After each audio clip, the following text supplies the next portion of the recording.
The story starts and we see a man named Wahab, a 40-year-old politician, is searching for the right life partner for his marriage. His biggest desire is to get married as soon as possible to strengthen his political image, especially before his upcoming election rally. Wahab is looking for only a few qualities in his life partner. She should be religious, independent, and most importantly, always stand by his side. With this goal in mind, he visits a boarding school where girls are trained with traditional life values. All the students there know that their primary purpose in life is to become an ideal wife and support their husband. Wahab asks his friend, Ustad Irfan, to find him a perfect bride. Just then, Farah, who is standing nearby, overhears their conversation and decides that she will marry Wahab, despite their significant age difference. Since childhood, Farah was taught that marriage and living with a good husband is the best way to attain heaven. Sometime later, with the help of Bhumi, Wahab and Farah get married. However, there is a hidden secret behind this marriage that no one could have imagined. One day, while Wahab is delivering a speech on the election stage, Farah proudly watches him. But suddenly, she hears someone calling her from behind. When she turns around, there is no one there. As she looks back toward the stage, her eyes widen in fear. Among the crowd, a woman dressed in black is staring directly at her. At that very moment, a woman sitting near the stage suddenly starts bleeding from her nose. As a result, everyone's attention turns toward her, but Farah notices that the woman suddenly disappears. Wahab becomes worried after seeing Farah's strange behavior and tries to calm her down. After the election event ends, they both return home. On the way, Wahab sees some of his rivals, but he is confident that he will win the election. After reaching home, Farah is in the kitchen preparing dinner, when suddenly someone places a hand on her waist from behind. She smiles and turns around, but there is no one there. She gets scared, but then convinces herself that it might have been just her imagination. After dinner, Wahab lovingly trims Farah's nails, but as soon as he cuts one, a little blood comes out. Wahab apologizes, but then silently hands over the clipped nail to their maid, Mbak. Mbak takes the nail for a special ritual. Meanwhile, the cows tied in the stable suddenly start behaving strangely. Fear and anger reflect in their eyes. Elsewhere, Farah sits in her room praying when she suddenly hears someone calling her name. She looks around but finds no one. There is a loud knock on the door.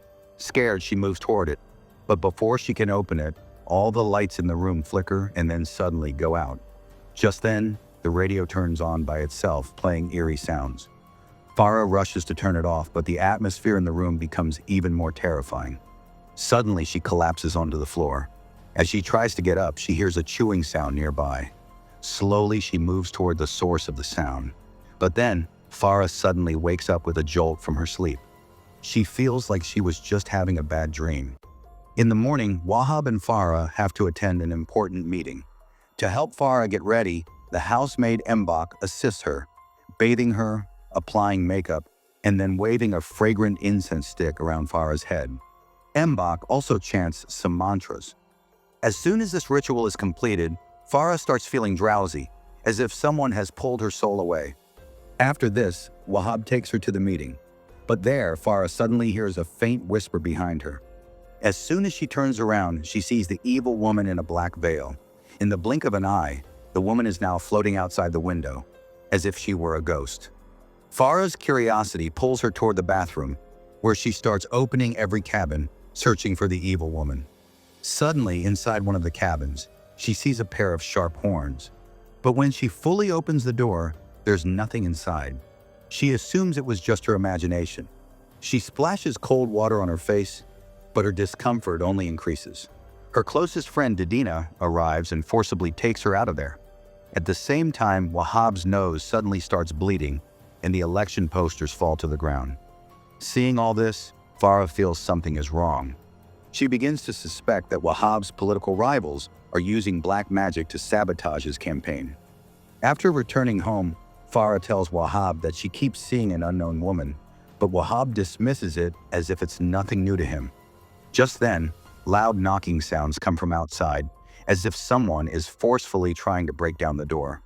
He now tells Mbak to bring warm milk for Fa and give it to her to drink. At the same time, he asks Farah to wait in his room. As soon as Farah sits in the room, all the lights in the house suddenly go out. Panicked, she pulls back the window curtain and sees a large group of people dressed in white standing outside. She cannot understand who these people are or why they are there. The next moment, the room's door opens on its own. She rushes outside and starts looking for Wahab, but what she sees leaves her in shock. Wahab is sitting on the ground, deeply engrossed in some strange black magic.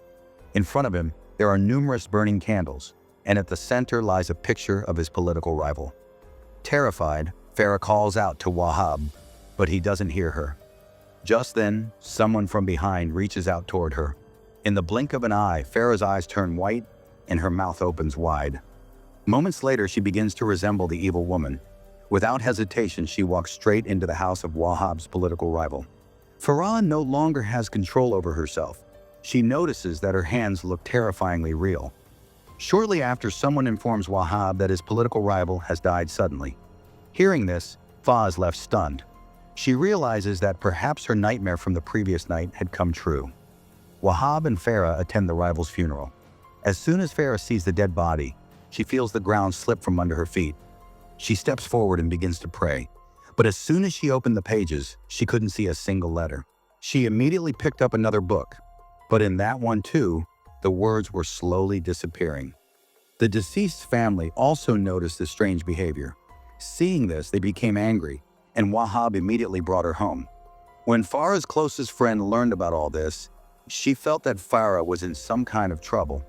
She went to Farah's house to meet her, but Wahab did not allow her to come inside. As Didina was about to leave, she noticed several people gathered in Wahab's field. As she moved closer to see, a servant stopped her and said that no outsiders were allowed there. That night, while Farah was eating, she suddenly heard strange noises coming from the kitchen. When she went to check, the sounds were coming from inside the fridge. Trembling with fear, she opened the fridge door and saw a corpse wrapped in white cloth inside. Panicked, Farah screamed loudly. Hearing her scream, Mbak ran to her, but instead of helping, she grabbed Farah's hair and yanked it hard before walking away without saying a word. Farah found this very strange and decided to secretly observe her. After a while, she saw Mbak taking her cut hair to Wahab and handing it over to him. Suspicious, Farah quietly followed Mbak as she entered a hidden room, where she began using Farah's hair in some kind of black magic ritual. Suddenly, from the dark corner of the room, a shadowy figure emerged and stretched out its hand. Farah was so terrified that she covered her mouth with her hands to stop herself from screaming. She quickly took out her phone and started secretly recording the entire scene. But as soon as she began recording, the ghostly shadow appeared on her phone screen. Overcome with fear, she ran away, and as soon as she reached home, he tried to send this video from his phone to his friend. But just then, Wahab caught him, snatched his phone, and deleted the video. Enraged, he slammed Farah's phone on the ground, breaking it. Wahab had completely changed. Since childhood, Farah had been taught that a wife must obey her husband's every command, no matter what happens, and she should never go against his wishes. Out of fear, Farah stood silently with her head lowered. However, Wahab didn't know that her friend Didina had already seen the video. She tried calling Farah, but her phone was switched off. As night fell, Wahab forcefully gave Farah a glass of milk to drink. Farah knew she couldn't refuse, so she drank it silently. Within minutes, her eyes became heavy, and she felt an unusual weakness in her body. Wahab's true face was now exposed.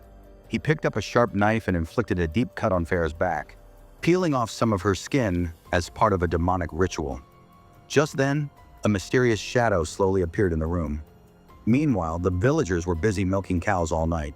The next morning, this milk was distributed throughout the village to ensure that people would vote for Wahab in the elections and help him become the village chief. Meanwhile, Farah sat alone in the house, crying. She had thought her life after marriage would be like heaven, but now it was nothing short of hell. The village elections were approaching. Wahab's biggest rival had mysteriously died, and most villagers had now started supporting him. To maintain a good image among the people, Wahab took Farah with him to the village fair as part of his campaign. Farah had no choice but to obey him. She even refused to talk to her friend Natak, as per his orders. When Dina called out to him, he ignored her. Wahab let go of Farah's hand and suddenly realized that everyone around him was looking at him with strange eyes, as if they all harbored some kind of hatred toward him. Suddenly, the same shadow appeared in front of Farah, the one that had been haunting her for days.